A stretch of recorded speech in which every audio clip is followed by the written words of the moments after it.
যে কাজ যুক্তি দিয়ে বোঝানো যায় না, কিংবা যে কাজ আশ্চর্যজনকভাবে ঘটে যায়, তাকে আমরা বলি ভুতুড়ে কাণ্ড। আবার ভূতেরা নিজে যে কাজ করে তাকে তো ভুতুড়ে কাণ্ড বলেই। আমাদের পরিবারে এমনই এক ভুতুড়ে কাণ্ড ঘটেছিল। পরীক্ষা দিয়ে মামার বাড়ি বেড়াতে গেছি। দিদিমা আর মামাদের আদরের সঙ্গে প্রচুর আম জাম জামরুল খাচ্ছি। তোফা আনন্দে সময় কাটাচ্ছি। 3 মামা। বড় মামা রেল অফিসে কাজ করতেন, বউ ছেলে মেয়ে নিয়ে শহরের বাসা বাড়িতে থাকতেন। মাসে একবার বাড়িতে আসতেন। তিনি মেজ মামাকে তাঁরই অফিসে চাকরি করে দেওয়ার কথা বলেছিলেন, কিন্তু মেজ মামা রাজি নন। ছেলেবেলা থেকে মেজ মামা একটু আলাদা ধরনের, সব ব্যাপারেই বেপরোয়া।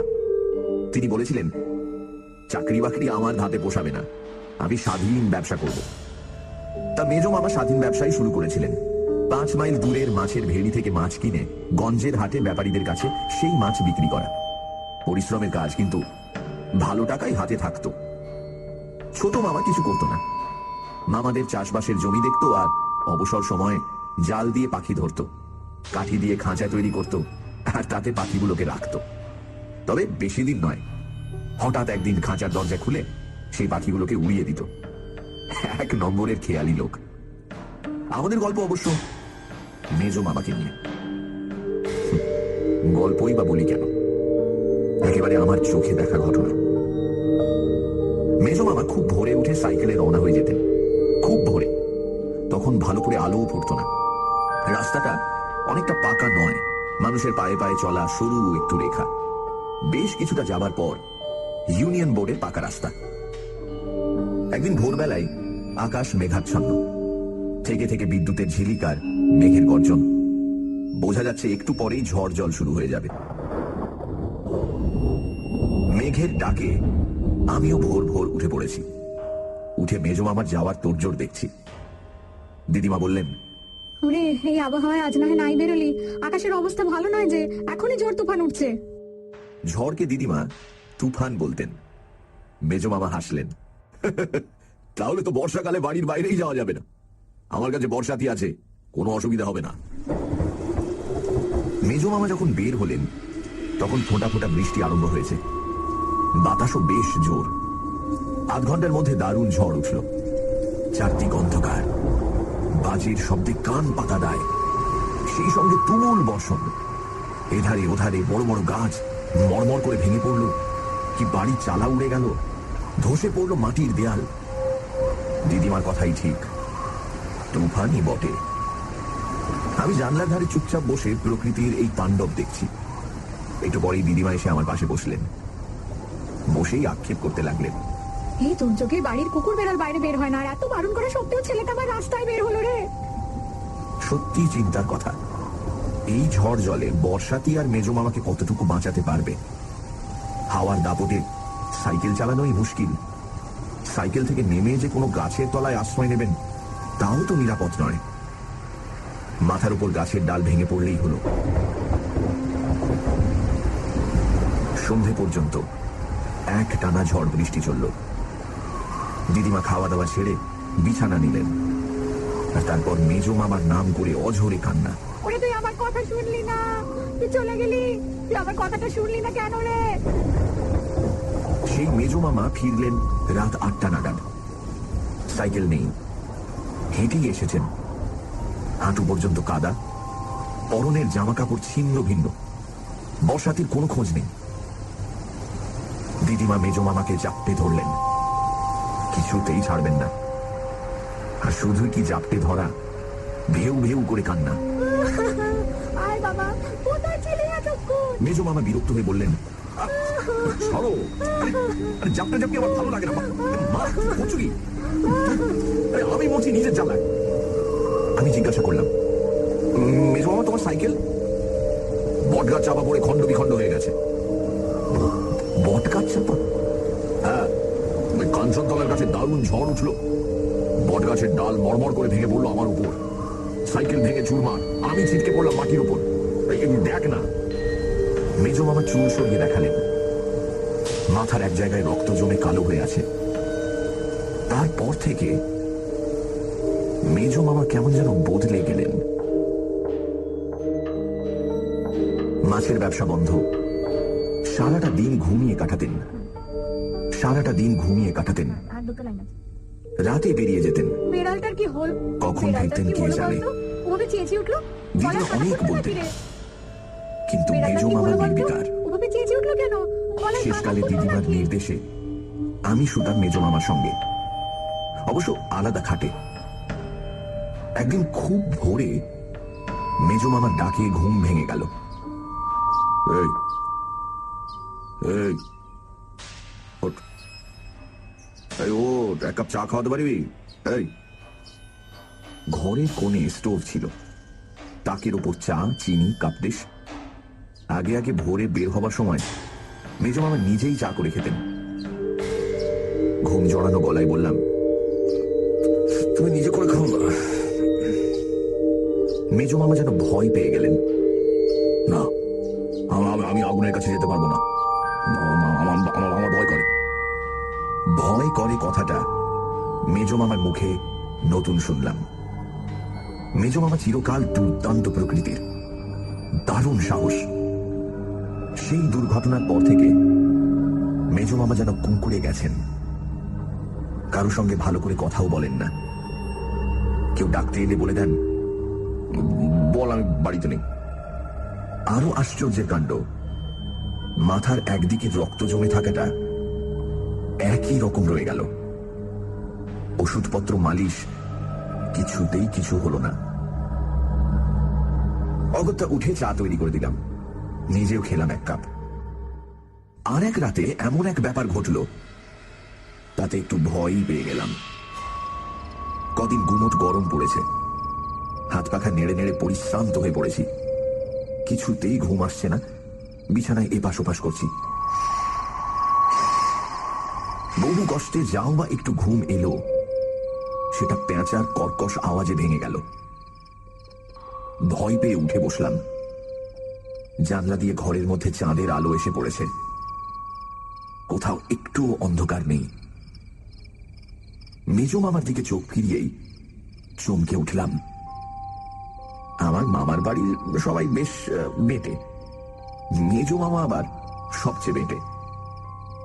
সেই মেজ মামাকে দেখলাম, বিরাট চেহারা, দেহ খাটের বাইরে গিয়ে পড়েছে। দুটো চোখ রোগড়ে নিয়ে আবার দেখলাম একই দৃশ্য। খাট থেকে নেমে পালাবার চেষ্টা করতেই দৃশ্য বদলে গেল। মেজ মামা যেন নিজের সাইজে ফিরে এলেন। মনকে বোঝালাম, ঘুম চোখে নিশ্চয়ই ভুল দেখেছি, না হলে এমন ব্যাপার হতে পারে নাকি। এ কথা কাউকে কোনোদিন বলিনি, জানি কেউ বিশ্বাস করবে না। কিন্তু এরপর যা ঘটল, তাতে আমি রীতিমতো ঘাবড়ে গেলাম। এক রাতে হঠাৎ ঘুম ভেঙে দেখি মেজ মামা বিছানায় নেই। ভাবলাম প্রাকৃতিক প্রয়োজনে বাইরে গেছেন, এখনই ফিরবেন। কিন্তু অনেকক্ষণ কেটে গেল, মেজ মামা ফিরলেন না। উঠে পড়লাম, জানলা দিয়ে বাইরে চোখ ফিরিয়েই বুকের রক্ত হিম হয়ে গেল। মেজ মামা রোয়াকে বসে আছেন, জানলার দিকে পেছন ফিরে। একটু দূরে গোটা কয়েক গাছ পার হয়ে একটা জাম গাছে ছোট মামা জাল পেতে রেখেছে পাখি ধরবার জন্য। জালের এক জায়গায় ফুটো ছিল, ছোট মামা বোধহয় লক্ষ্যই করেনি। সেই ফুটো দিয়ে আটকে থাকা পাখিগুলো ফুরুত ফুরুত করে বেরিয়ে যাচ্ছে। মেজ মামা বসে বসেই হাত বাড়ালেন। কি বিরাট হাত! রোয়াক থেকে জাম গাছটার দূরত্ব কমপক্ষে 30 গজ তো হবেই। হাতটা সোজা গাছের উপর চলে গেল, যেখানে জালের ফুটো সেখানে। মেজ মামা আঙুল দিয়ে জালে গিট বেঁধে দিলেন। পাখিদের পালানো বন্ধ হলো। আমি বুকের ওপর হাত চেপেও দুপ দুপ শব্দ বন্ধ করতে পারলাম না। মনে হলো এক্ষুনি অজ্ঞান হয়ে যাব। কোন রকমে কাঁপতে কাঁপতে খাটের উপর শুয়ে পড়লাম। কখন ঘুমিয়ে পড়েছি জানি না। ভোরে উঠে দেখি মেজ মামা খাটে শুয়ে অঘোরে ঘুমোচ্ছেন। আশ্চর্য কাণ্ড, দরজা ভেতর থেকে বন্ধ। কাল রাতে মেজো মামা যখন রোয়াকে বসে, তখন লক্ষ্য করেছি দরজায় ছিটকি নেই। তাহলে মেজো মামা বাইরে গেলেন কি করে? বন্ধ দরজা দিয়ে ঘরের মধ্যেই বা কি করে ঢুকলেন?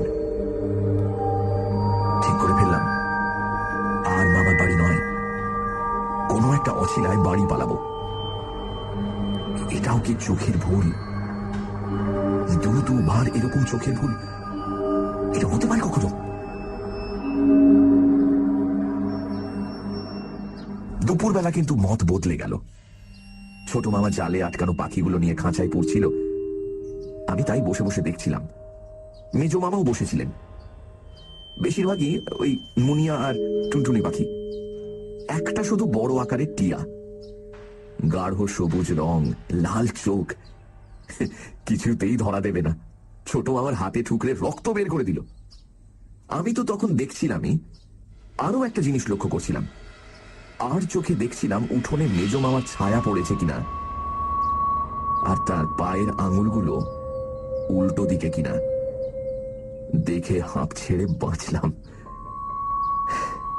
উঠোনের ওপর মেজো মামার রীতিমতো ছায়া পড়েছে, আর তার পায়ের আঙুলগুলো একেবারে স্বাভাবিক।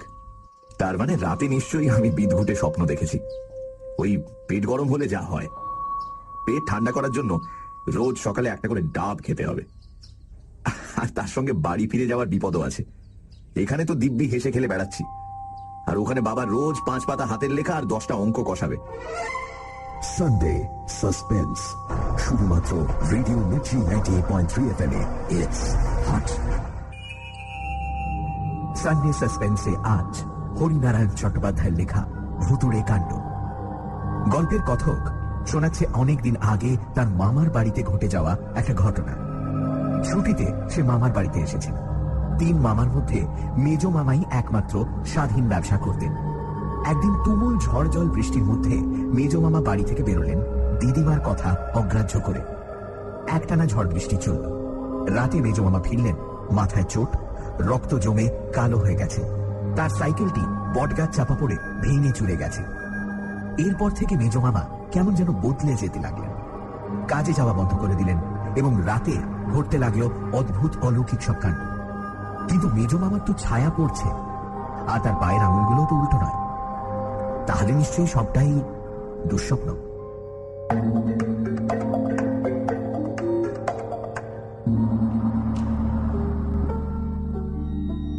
বেশ কিছুদিন অলৌকিক কিছু চোখে পড়ল না। বুঝতে পারলাম নিজের ভয়ের বিকৃত রূপটাই আমি দেখেছি। মেজো মামা যে মাছের ব্যবসা ছেড়ে দিয়েছেন, তাতে দিদিমা খুব খুশি। তার দুশ্চিন্তার অবসান হয়েছে। কিন্তু আমি ভাবি, মেজো মামার চলবে কি করে? একদিন জিজ্ঞাসাই করে ফেললাম, হ্যাঁ মেজো মামা, তুমি যে মাছের ব্যবসা ছেড়ে দিলে, এবার কি হবে? মেজো মামা চুল আঁচড়াচ্ছিলেন। ফিরে বললেন, কেন, তোর অসুবিধাটা কি হচ্ছে? মুশকিলে পড়ে গেলাম।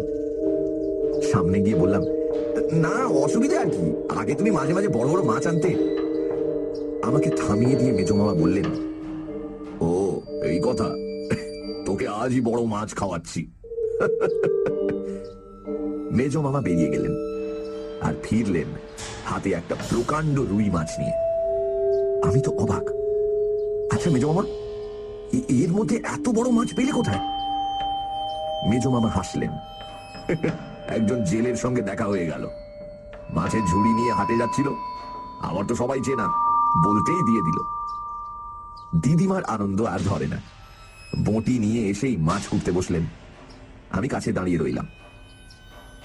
রোজ ছাইরঙা একটা উটকো বেড়াল এই বাড়িতে আসতো খাবারের সন্ধানে। সেদিনও সে এসে হাজির। বঁটির পাশে আঁশের স্তূপ। বেড়ালটা এগিয়ে এসে আঁশে মুখ দিয়েই বিকট স্বরে ম্যাও করে উঠল।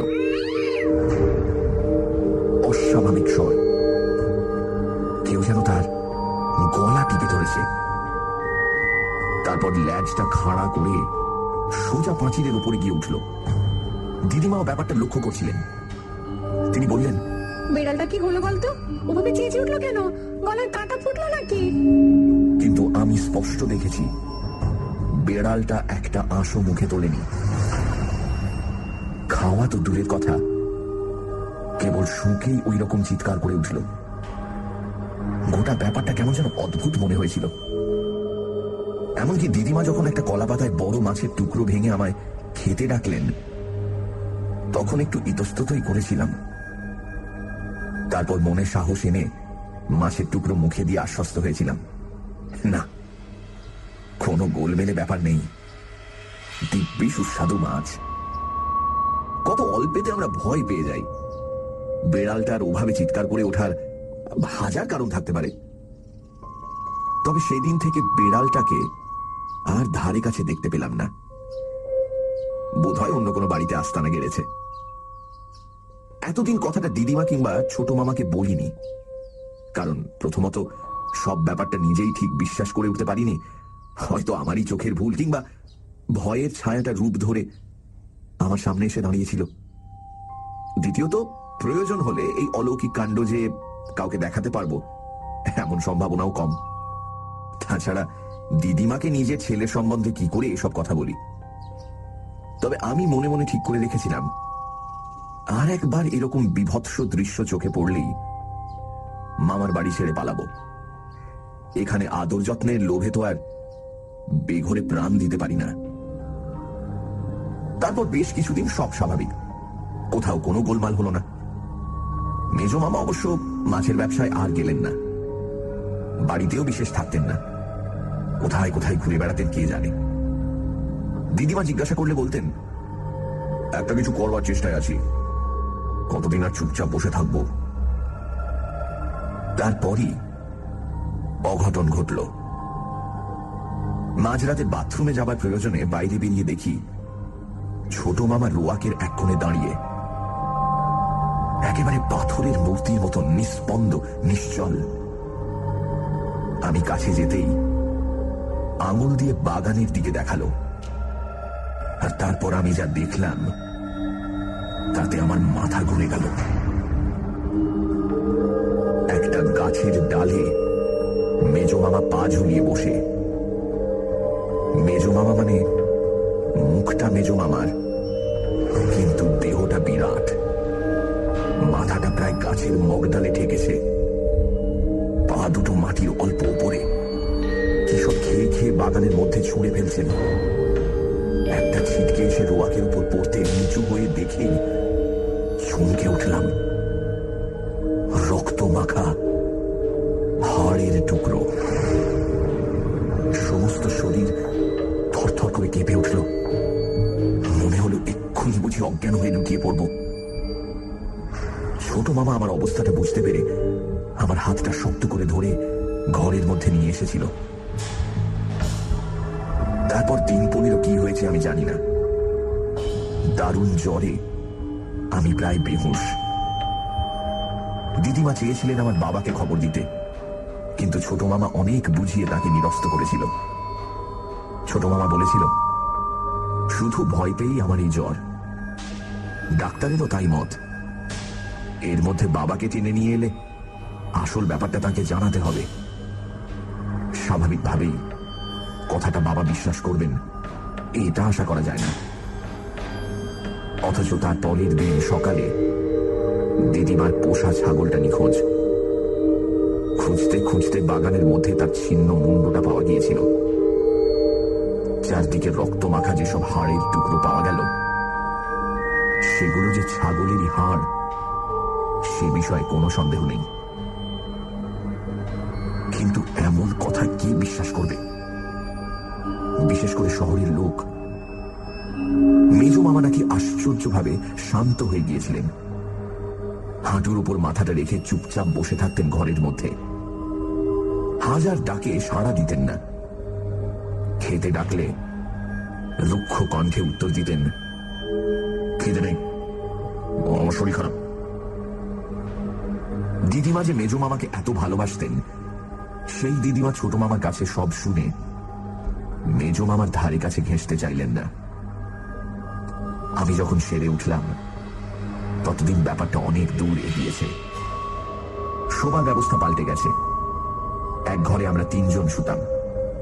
এক পাশে দিদিমা অন্য পাশে ছোট মামা, আর মাঝখানে আমি। সারা রাত ঘরে আলো জ্বলত। ছোট মামা দরজায় ভেতর থেকে ডবল তালা লাগিয়ে দিত। আমরা সবাই জানতাম অলৌকিক শক্তির পক্ষে এ তালা কোনো বাধাই নয়, কিন্তু তবু বারণ করতে পারিনি। ছোট মামা আর আমি ওই দৃশ্য দেখার পর আমি আগে যা দেখেছি সমস্তটা দিদিমা আর ছোট মামাকে বলেছি। ছোট মামা বলল, কথাটা আগেই তোমার বলে দেওয়া উচিত ছিল, তাহলে আরো আগে ব্যবস্থা নিতে পারতাম। কি ব্যবস্থা নেওয়া হবে তাও ছোট মামা বলল। সানডে সাসপেন্স, শুধুমাত্র রেডিও মির্চি 98.3 FM এ। It's hot. সানডে সাসপেন্সে আজ হরিনারায়ণ চট্টোপাধ্যায়ের লেখা ভুতুড়ে কাণ্ড। মেজ মামা মাছের ব্যবসা ছেড়ে দিয়েছে। বাড়িতে একটা বেড়াল আসতো। একদিন বেড়ালটা প্রচন্ড ভয় পেল আর তারপর থেকে বাড়িতে আসা বন্ধ করে দিল। একদিন রাতে মেজ মামা একটা উঁচু গাছের মাথায় বসে রক্ত মাখা হাড়ের টুকরো খাচ্ছিলেন। এই দৃশ্য দেখে গল্পের কথক অসুস্থ হয়ে পড়ল। সেরে উঠে সে তার ছোট মামাকে জানালো তার আগে দেখা অলৌকিক কাণ্ড। ছোট মামা সব শুনে বললেন, আগে জানলে উপযুক্ত ব্যবস্থা নেওয়া যেত। তারপর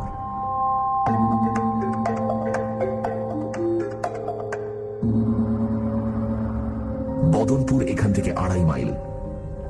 সেখানকার ভৈরব রোজা খুবই বিখ্যাত। তার খড়মের আওয়াজে ভূত প্রেত নাকি থরথর করে কাঁপে। তাকে পাওয়া একটু মুশকিল। লোকের ডাকে প্রায় ভিঙ্গায় চলে যায়, আর দক্ষিণাও 1 মুঠো টাকা। দিদিমাকে ছোট মামা অনেক কষ্টে রাজি করালো। দিদিমা সব বুঝেও একটু ইতস্তত করলেন। হাজার হোক, ছেলে তো। ছোট মামা বোঝালো, বেশ তো, ভৈরব রোজা এলেই সব বোঝা যাবে। খুব ভোরে ছোট মামা বেরিয়ে পড়ল। বদনপুরে ভৈরবকে যদি না পাওয়া যায় তাহলে অন্য গাঁ থেকে তাকে ধরে আনতে হবে। ছোট মামা যখন বের হয় তখন মেজ মামা বাড়ি ছিলেন না। আধ ঘন্টা পরে কোথা থেকে ফিরে এলেন। চেহারা দেখে মনে হলো অনেক দূর থেকে যেন ছুটতে ছুটতে আসছেন। হাঁটু পর্যন্ত কাদা, সারা দেহ ঘামে ভিজে গেছে। তাড়াতাড়ি আসতে গিয়ে ফতুয়াটা গাছের ডালে লেগে ছিঁড়ে গেছে। দিদিমা রোয়াকে বসে তরকারি করছিলেন, আর আমি পাশে বসেছিলাম। মেজ মামা সামনে এসে দাঁড়ালেন। ঠোঁটের দুপাশে ফেনা, লাল চোখ পাকিয়ে দিদিমাকে জিজ্ঞাসা করলেন, ছোনে কোথায় গেছে? ছোনে ছোট মামার ডাকনাম। আমার বুকের দুপদাপ শব্দ আমি স্পষ্ট শুনতে পেলাম। ভয় হলো অবশ হয়ে বুকের উপর না পড়ে যাই। দিদিমা কাঁপা কাঁপা গলায় বললেন, ও নিজের কি একটা দরকারে বেরিয়েছে যে। নিজের দরকার না চাই। মেজ মামার দাঁত কিড়বিড় করে উত্তর দিলেন, ভয় তো নয়, সত্য। আচ্ছা, ঠিক আছে। কথাগুলো বলেই মেজ মামা জোরে জোরে পা ফেলে বাড়ির চারপাশে ঘুরতে লাগলেন। দুটো হাত পিছনে, কেবল মাথা নাড়ছেন, থুতু ফেলছেন আর ঘুরছেন। ব্যাপার দেখে দিদিমা আর সাহস পেলেন না। আমার হাত ধরে ঘরের মধ্যে ঢুকে দরজায় খিল তুলে দিলেন। দিদিমার দিকে চেয়ে দেখি তার দু চোখ বেয়ে জল গড়িয়ে পড়ছে। তার মনের কষ্টটা বুঝতে পারলাম। যতক্ষণ মেজ মামা বাড়ি চারদিকে ঘুরতে লাগলেন ততক্ষণ আমি আর দিদিমা ঘরের এক কোণে চুপচাপ বসে রইলাম। কিছুক্ষণ পরে মেজ মামাকে আর দেখা গেল না। দিদিমা উঠে জানলা দিয়ে দেখে যখন নিঃসন্দেহ হলেন যে মেজ মামা ধারে কাছে কোথাও নেই, তখন আমাকে খেতে দিলেন। নিজে কিচ্ছু খেলেন না। ছোট মামা এলে একসঙ্গে খাবেন। আমি খাবো কি? তখনও শরীর থরথর করে কাঁপছে। মনে হচ্ছে কিছু খেলেই বোধহয় বমি হয়ে যাবে। মনে মনে ঠিক করে ফেললাম কোনো রকমে আজকের রাতটা কাটিয়ে কাল সকালেই বাড়ি রওনা হব। এখানে এইভাবে ভয়ে কুঁকড়ে থাকলে খুব শিগগিরই শক্ত অসুখে পড়ে যাব হয়তো। ছোট মামা ফিরল বেলা 2:30 নাগাদ, সাইকেল রিকশায়, সঙ্গে ভৈরব রোজা। আমি জানলা দিয়ে দেখতে লাগলাম। ভৈরবের পরনে লাল টুকটুকে কাপড়, গায়ে কোনো জামা নেই, গলায় অনেকগুলো রুদ্রাক্ষের মালা, আর দু হাতে রুদ্রাক্ষের তাগা, লাল দুটি চোখ, কপালে সিঁদুরের ফোঁটা, ঝাঁকড়া পাকা চুল কাঁধ পর্যন্ত এসে পড়েছে। ভৈরব নেমে ঢুকতে গিয়েই থমকে দাঁড়িয়ে পড়ল।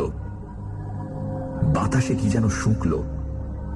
তারপর ছোট মামার দিকে ফিরে বলল, কেউ গৃহবন্ধন করেছে? ছোট মামা অবাক। গৃহবন্ধন কি? কেউ মন্ত্র পড়ে গৃহবন্ধন করে দেয়, তাতে এই গৃহের মধ্যে কোনো কাজকর্ম করলে তা ফল দেয় না। কিন্তু কে এই কাজ করবে? যাকে তাড়াতে চাও সেই করবে, কিন্তু তার পক্ষে তো কিছু জানা সম্ভব নয়। ছোট মামার কথায় ভৈরব খুব জোরে হেসে উঠল। প্রেতাত্মার পক্ষে সবকিছু জানতে পারাই সম্ভব। মানুষের চেয়ে তারা অনেক বেশি শক্তির অধিকারী হয়। তাহলে উপায়? উপায় আছে বই কি। তুমি আগে সাইকেল রিক্সাকে তো বিদায় করো। ছোট মামা সাইকেল রিক্সার ভাড়া মিটিয়ে দিল। ভৈরব পাশে রাখা ঝোলা থেকে একটা মাটির সরা বের করলো। তার উপর 4টে পাকা লঙ্কা, এক মুঠো সর্ষে, কতগুলো কুশের ডগা রাখলো। তারপর রাস্তার উপরই বসে পড়ে বিড় বিড় করে মন্ত্র পড়তে লাগলো।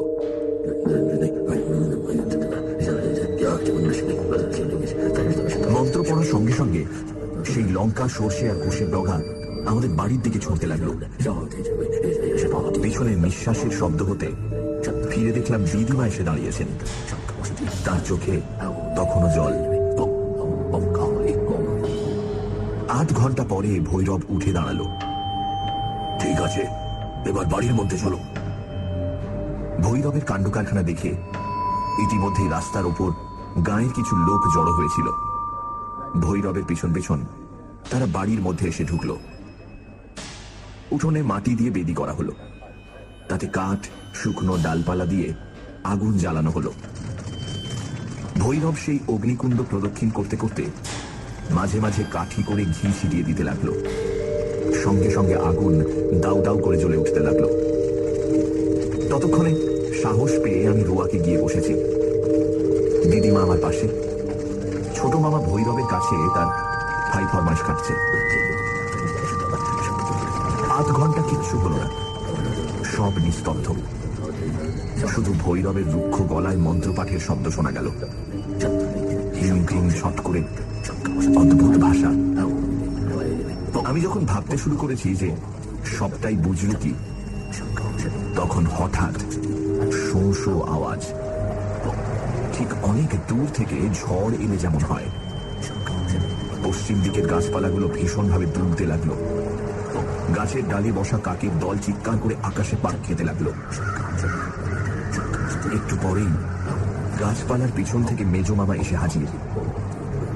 দুটি চোখ বন বন করে ঘুরছে, ফুলে উঠেছে নাকের পাটা, মুখে একটা মুরগি, বেচারি মরণ যন্ত্রণায় পাখা ঝটপট করছে। মেজো মামার দুকশ বেয়ে রক্ত গড়িয়ে পড়ছে। মেজো মামা সেই মূর্তি দেখে আমি ভয়ে দিদিমাকে জড়িয়ে ধরলাম। দেখলাম উত্তেজনায় দিদিমাও ঠক ঠক করে কাঁপছেন। মেজো মামা এসে দাঁড়াতে ভৈরবেরও চেহারা বদলে গেল। সে আরো জোরে জোরে মন্ত্র পড়তে লাগলো। আগুনের মুঠো মুঠো কি ফেললো, তাতে আগুন আরো দাউ দাউ করে জ্বলে উঠল। মেজো মামা এগোতে পারলেন না, গাব গাছের তলা পর্যন্ত এসে দাঁড়িয়ে পড়লেন। বিশ্রীভাবে ভৈরবকে গালাগাল দিতে লাগলেন। আধ খাওয়া মুরগিটা ছুড়ে দিলেন তার দিকে। মুরগিটা এসে পড়ল আগুনের মধ্যে। ভৈরব চেঁচিয়ে উঠল, কে তুই? মেজো মামা আরো জোরে চিৎকার করে বললেন, আমি দয়াল বাড়ুজ্জে। না, তুই দয়াল নস, ঠিক করে বল, কে তুই? দয়াল বাড়ুজ্জে মেজো মামার নাম, ডাক নাম টোনা। বলবো না। মেজো মামার সে কি গর্জন! ঠোঁটের দুপাশে ফেনা এসে জমল। বলবি না? আচ্ছা আচ্ছা, দেখি বলিস কিনা। ভৈরব পাশে পড়ে থাকা ঝাঁটাটা তুলে নিয়ে ঘটের উপর মারতে লাগলো। সঙ্গে সঙ্গে মেজ মামা আর্তনাদ করে উঠলেন। মনে হলো ঝাঁটার প্রত্যেকটি ঘা যেন তার দেহেই পড়ছে।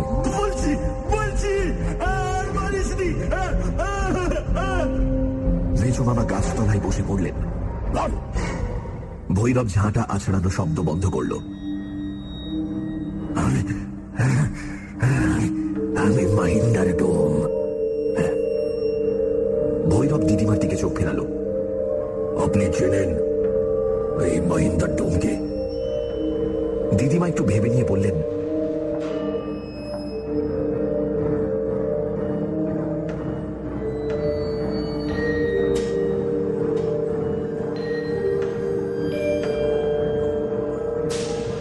মেজো মামা আর বলবো না, মহিন্দারই বলি। মহিন্দার সব চুপচাপ শুনল। দিদিমার কথা শেষ হতে বলল, মা ঠাকুরুন ঠিক বলেছেন। শিবে আমার মাথায় লাঠি মেরেছিল। শিবে আমিও শোধ নিয়েছি। শিবের গোষ্ঠীর ঘাড় মোটকে পগারে ফেলে দিয়েছি। ওর বংশে বাতি দিতে আর কেউ নেই। তুই দয়ালের দেহে এলি কি করে? সেদিন খুব ঝড় জলের সময় দয়াল সাইকেলে চেপে বট গাছের তলা দিয়ে যাচ্ছিল। ওইটাই আমার আস্তানা। হঠাৎ মোটা একটা ডাল ভেঙে পড়লো দয়ালের মাথার উপর। দয়াল কত তার সাইকেল চিড়ে চেপটা। আমি দেখলাম এমন সুযোগ আর পাবো না। অমাবস্যায় বামুনের মরা। অনেক বছর দেহহীন হয়ে ঘুরে বেড়াচ্ছি। সুসর করে ঢুকে পড়লাম। সুসর করে। এই দেহ তোকে ছাড়তে হবে, ভৈরব বলল। মাথা খারাপ? আমি ছাড়বো না।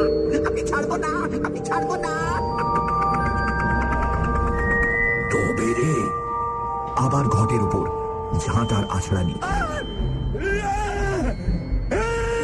মাটির উপর গড়াগড়ি দিয়ে মহিন্দার যন্ত্রণায় কাতরাতে লাগলো। একটু পরে বলল, যাবো।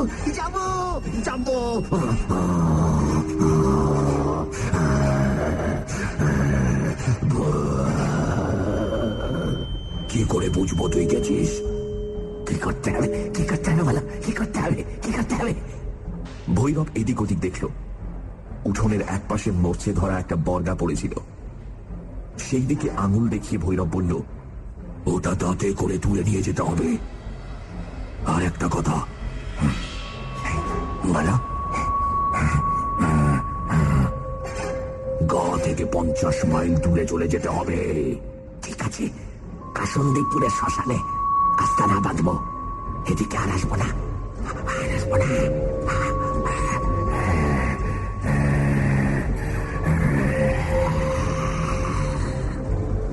যা তবে যা। লোহার ভারী বর্গা, যেটা তুলতে অন্তত 4 জন লোকের দরকার, সেটা মহিন্দার অবলীলাক্রমে দাঁতে করে তুলে নিল। আবার সেই ঝোড়ো হাওয়া। গাছপালার মধ্যে দিয়ে বর্গা নক্ষত্র বেগে কোথায় অদৃশ্য হয়ে গেল। এদিকে নজর পড়তে দেখলাম মেজ মামার প্রাণহীন দেহটা কাব গাছ তলায় পড়ে আছে। আর সেই দেহ থেকে বিশ্রী পচা গন্ধ বের হচ্ছে। ভৈরব বলল, এখনই দেহটা সৎকারের ব্যবস্থা করো। অনেক দিনের বাসি মোড়া। দুম করে একটা শব্দ। দিদিমা অজ্ঞান হয়ে রোয়াকের উপর ঢলে পড়লেন। এসব অনেক দিনের কথা। দিদিমা কবে মারা গেছেন। মামারাও কেউ বেঁচে নেই। মামা তো ভাই বোনেরা কে কোথায় ছিটকে পড়েছে খবর রাখি না। আমারও বেশ বয়স হয়েছে। খুব ঝড় জল শুরু হলে ওইসব ঘটনা চোখের সামনে ভেসে ওঠে। মাঝে মাঝে মনে হয় সত্যি কি এসব অবিশ্বাস্য ব্যাপার ঘটেছিল। কিন্তু চোখের সামনে দেখা সবকিছু অস্বীকারই বা করি কি করে।